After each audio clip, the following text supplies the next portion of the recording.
Listen, this is going to tick some people off, but I do not want to associate myself with being African American. That is out the door, and I'll tell you why. Now, I have had discussions with people who, Black Americans who had went over to Ghana. You remember that time when the president was like, oh, we want, Black people from diaspora to come over to Ghana. We're going to welcome you with open arms. You remember that? Well, a lot of people that I know that went over to Ghana, and I was going to go too. I had drunk the Kool-Aid, and I'm like, well, shoot, let me go. But the people who went over there ended up coming back.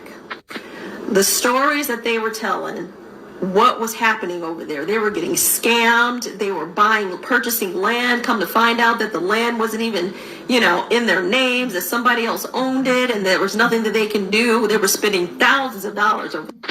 So basically what was happening is it was kind of like, it appeared to be a lure for, Black Americans to go over to Ghana so that they can get scammed, right? And so they can get disrespected. And I'll talk about the disrespect.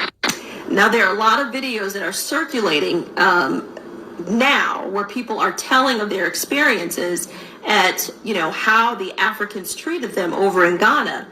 And so what they're saying basically validates what a lot of the people who I spoke with were talking about.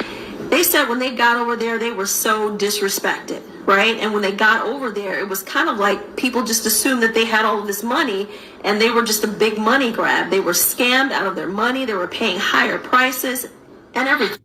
Now, there was this recent video that I saw on YouTube. Now, this wasn't the experience of the people that I personally spoke with, but they are now at the point where they're unaliving people, Black Americans.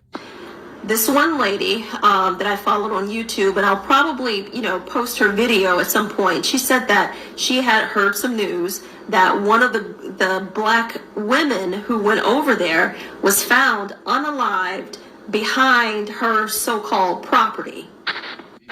Then she went on to say, listen, this is going to tick some people off, but I do not want to associate myself with being